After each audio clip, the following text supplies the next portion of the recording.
नमस्कार दोस्तों, मैं Dharmendra Verma online study with DK में आपका बहुत बहुत स्वागत करता हूं। आज हम बात करने वाले हैं पर्यावरण अध्ययन के 30 अति महत्वपूर्ण प्रश्नों के बारे में। यहाँ पर जो 30 आपको क्या करना है, वीडियो को लाइक करना है, शेयर करना है और चैनल को सब्सक्राइब कर लेना है। तो शुरुआत करते हैं। आज का आपका पहला प्रश्न है, यहाँ पर देखिए।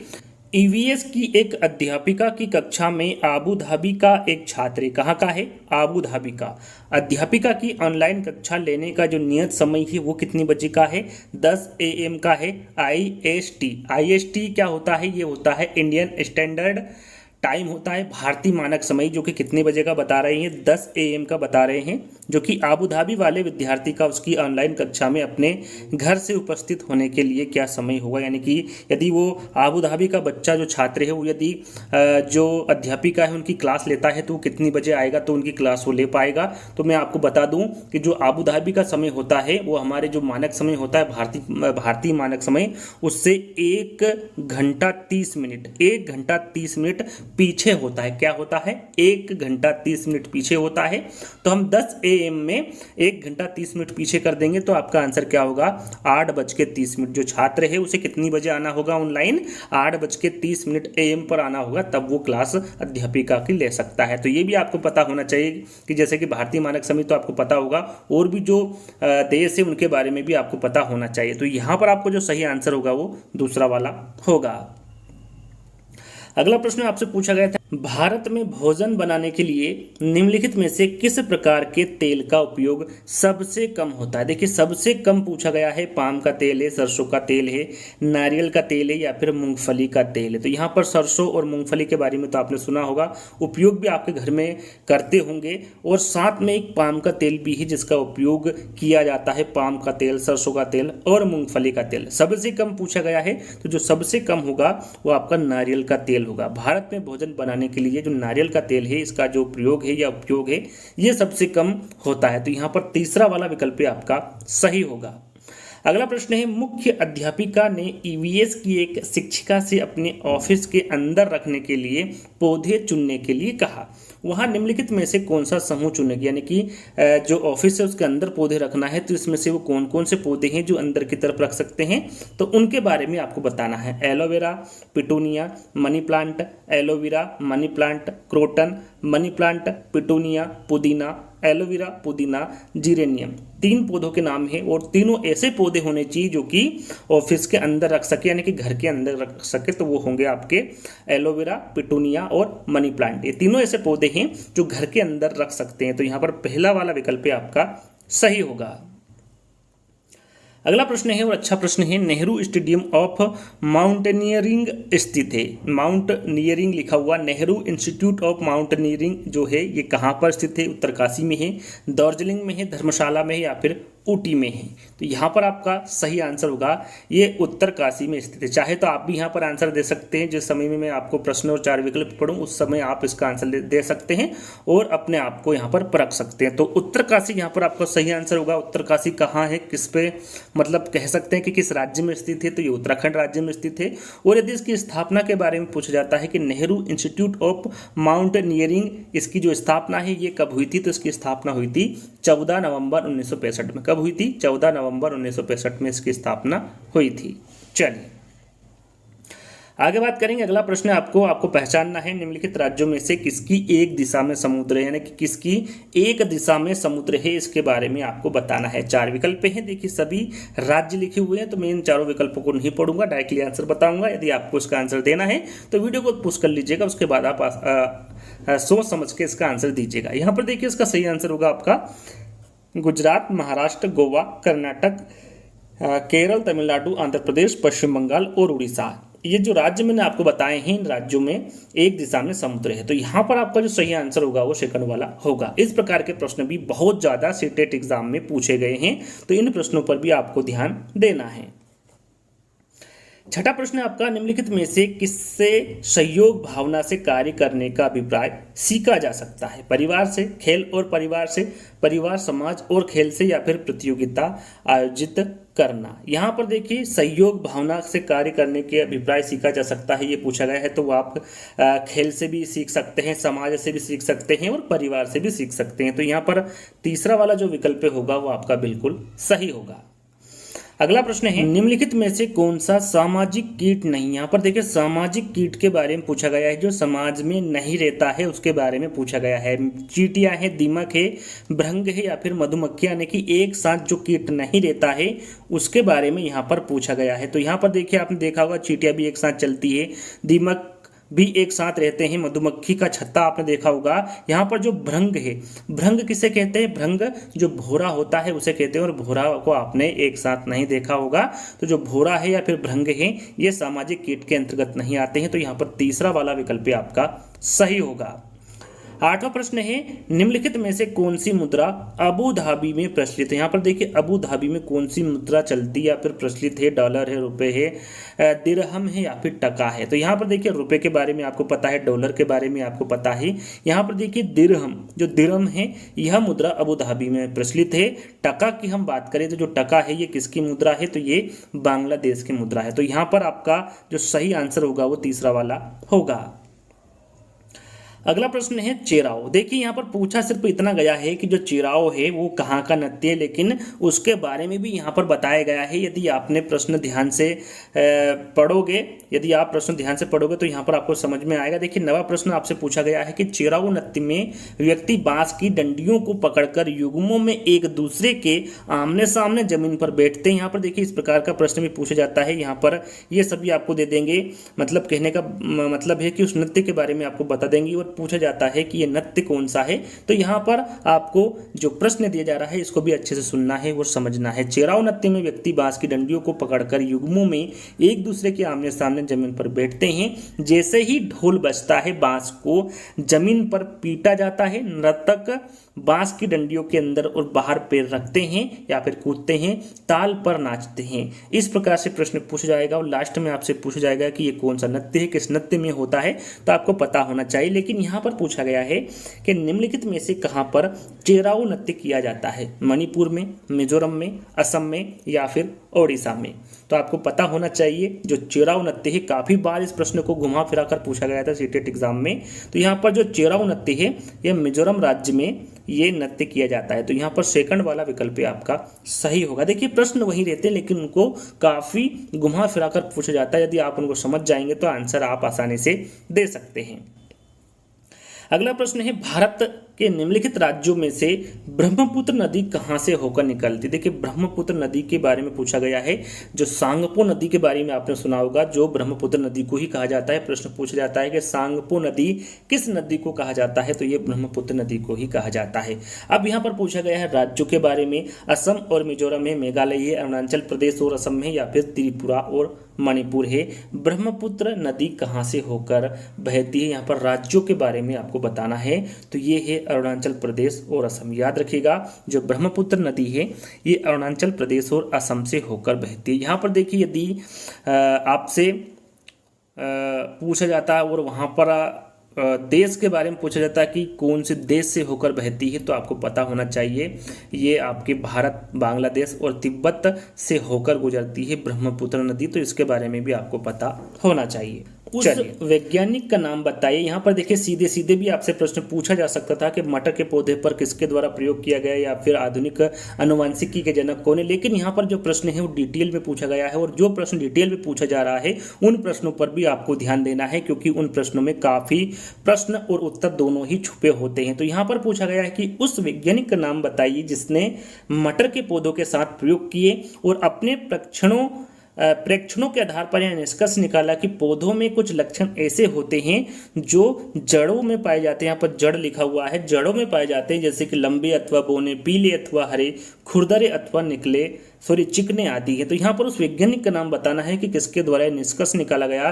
चार्ल्स डार्विन के, मेंडल के, मेंट्रस के या फिर मेंट्रल के या फिर स्वामीनाथन के। देखिए सरल सा प्रश्न है, आप सभी को इसके बारे में पता है। आपने बहुत बार इस प्रश्न को पढ़ा होगा कि आधुनिक आनुवंशिकी के पिता के नाम से कौन जाना जाता है, जनक कौन है, या फिर मटर के पौधे पर किसके द्वारा प्रयोग किया गया, तो ये ग्रेगर मेंडल के द्वारा किया गया। सीधा सीधा भी आपसे पूछा जा सकता है कि आधुनिक आनुवंशिकी के जनक कौन है, तो वो भी आपके ग्रेगर मेंडल होंगे।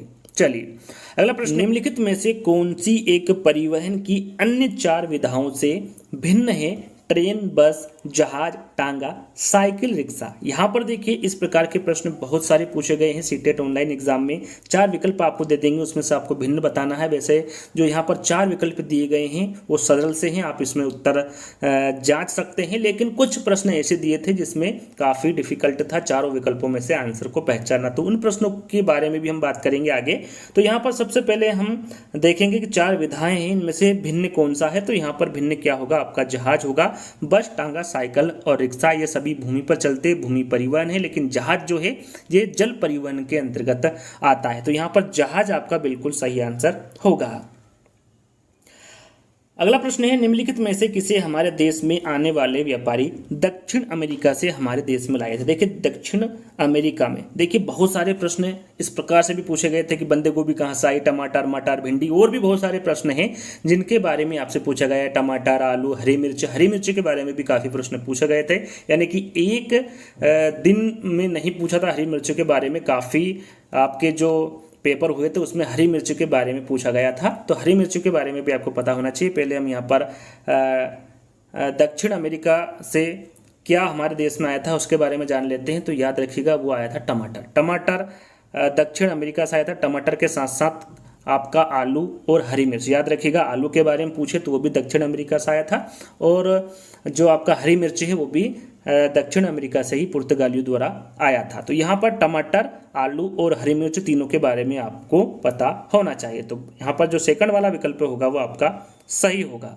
चलिए, हमारे देश के किस एक राज्य या फिर केंद्र शासित प्रदेश में खेती के लिए जंगल की भूमि सारे ग्रामवासियों की साझी होती है। यहाँ पर साझी का मतलब होता है कि वहाँ पर जो जंगल की भूमि है वो सारे ग्रामवासियों की होती, ना कि एक की होती या फिर ना ही अलग अलग परिवारों की होती। वो किसकी होती है, जंगल की भूमि सारे ग्रामवासियों की होती है। तो वो कौन सा राज्य या फिर केंद्र शासित प्रदेश है, लद्दाख है, पुडुचेरी है, या फिर मिजोरम या फिर छत्तीसगढ़ है। तो यहाँ पर आपका सही आंसर होगा वो मिजोरम है, जो कि मिजोरम के जो जंगल होते हैं उसमें जो भूमि होती है वो सारे ग्रामवासियों की होती है, ना कि अलग अलग परिवारों की होती है। फिर ये डिसाइड करते हैं ग्रामवासी की किसको देना है और कौन इस पर खेती कर सकता है, ये बाद में डिसाइड होता है। तो यहाँ पर जो सही आंसर होगा वो आपका तीसरा वाला होगा। अगला प्रश्न है, झारखंड की मुख्य फसल। यहाँ पर देखिए झारखंड की मुख्य फसल पूछी गई है, गेहूं, मूंगफली, मक्का या फिर चावल। तो यहाँ पर झारखंड के बारे में पूछा गया है, तो राइट आंसर आपका क्या होगा, चावल। झारखंड की जो मुख्य फसल होगी वो चावल होगी। गुजरात के निकटवर्ती राज्य, देखिए बहुत सारे प्रश्न पूछे गए गुजरात के, और भी जो अन्य राज्य हैं उनके बारे में पूछा गया है, उनके निकटवर्ती राज्य के बारे में पूछा गया है। तो इनके बारे में आपको पता होना चाहिए कि गुजरात से सटे राज्य कौन कौन से, राजस्थान से, महाराष्ट्र से, मध्य प्रदेश से, कर्नाटक से, जितने भी राज्य हैं इनके बारे में आपको पता होना चाहिए। तो गुजरात के बारे में पूछा गया है, गुजरात के निकटवर्ती राज्य के बारे में पूछा गया है। आपका यहाँ पर सही आंसर होगा, उसके जो निकटवर्ती राज्य है वो राजस्थान है, महाराष्ट्र है और मध्य प्रदेश है। ये तीनों राज्य गुजरात के निकटवर्ती राज्य है। तो पहला वाला विकल्प आपका सही होगा। अगला प्रश्न है, उस पक्षी का नाम जिसकी आंखें मानवों की तरह सामने की तरफ होती है, उस पक्षी के बारे में आपको बताना है। चील है, बाघ है, गिद्ध है या फिर उल्लू है। यह प्रश्न भी काफी शिफ्ट में पूछा गया प्रश्न है। तो उस पक्षी का नाम है उल्लू। उस पक्षी का नाम उल्लू है जिसकी आंखें मानवों की तरह सामने की तरफ होती हैं।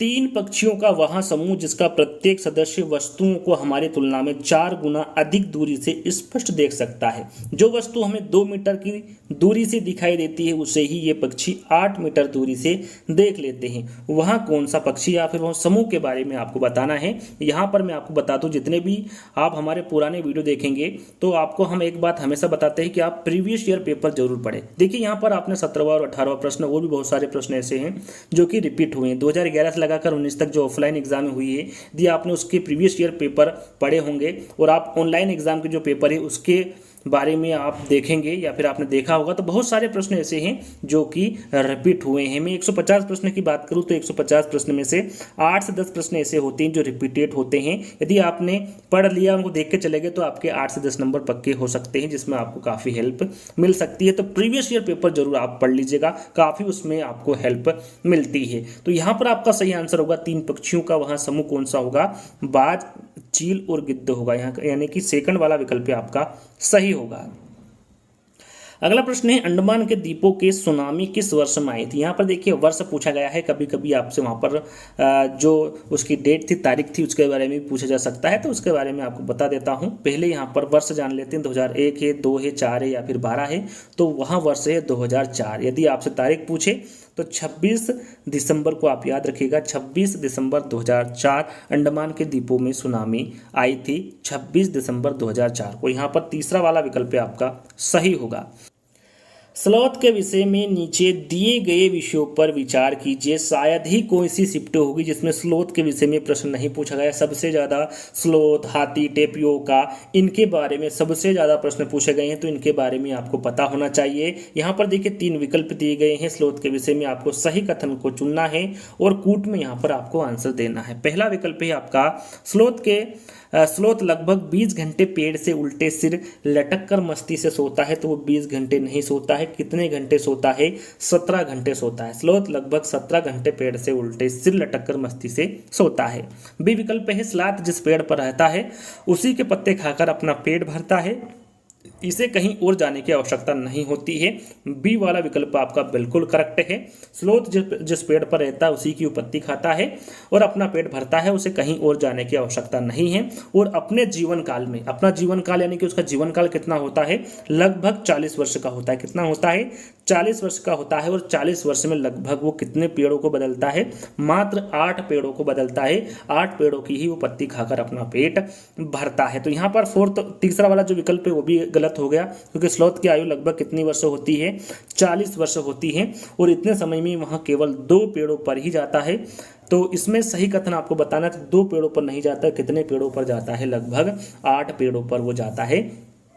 तो इसके बारे में आपको जानकारी होना चाहिए। तो आप समझ गए होंगे, इसमें सिर्फ केवल जो बी वाला विकल्प है वही सही है, यानी कि सेकंड वाला विकल्प आपका यहाँ पर सही आंसर होगा।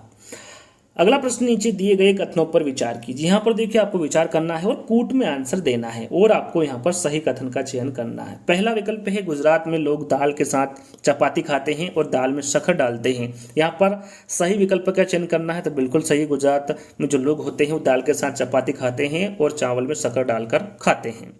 बी विकल्प है आपका, केरल में अधिकतर लोग किसी भी करी के साथ टेपियोका खाते हैं। तो बी की हम बात करें तो यहाँ पर बी वाला विकल्प भी आपका सही है।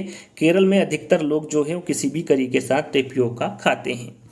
तीसरा विकल्प है, कश्मीर में लोग नारियल के तेल में बनी समुद्र की मछली खाते हैं। तो आपका जो तीसरा वाला विकल्प होगा वो आपका बिल्कुल गलत होगा, क्योंकि कश्मीर में जो लोग होते हैं वो नारियल के तेल से नहीं, सरसों के तेल में मछली खाते हैं, ना कि नारियल के तेल में। तो सी वाला विकल्प आपका गलत हो गया। फोर्थ विकल्प है, गोवा के लोग सरसों के तेल में बनी मछली खाते हैं। तो यहाँ पर देखिए इन्होंने उल्टा कर दिया है, गोवा के लोग सरसों के तेल में नहीं, नारियल के तेल में बनी मछली खाते हैं। यहाँ पर थोड़ा सा इन्होंने उल्टा कर दिया है। तो यहाँ पर तीसरा और चौथा विकल्प गलत हो गया।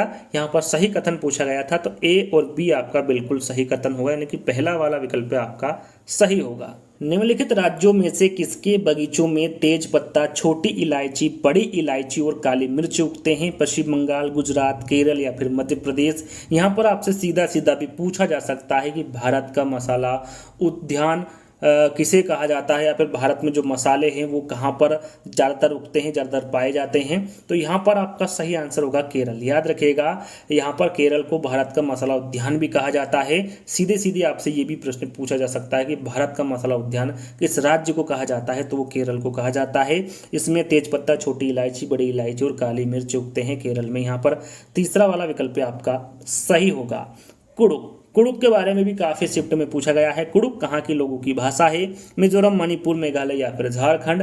राइट आंसर यहाँ पर आपका होगा 23 का आपका सही आंसर होगा झारखंड। याद रखिएगा, जो कुडुक है ये झारखंड के लोगों की भाषा है।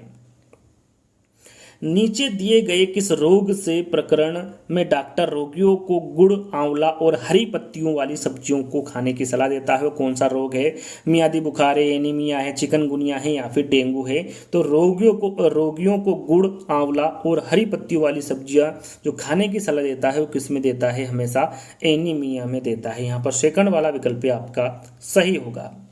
अगला प्रश्न है, निम्नलिखित में से कौन से सीखने के सिद्धांत पर पर्यावरण अध्ययन आधारित होता है। यह पर्यावरण पेडागोजी का प्रश्न है।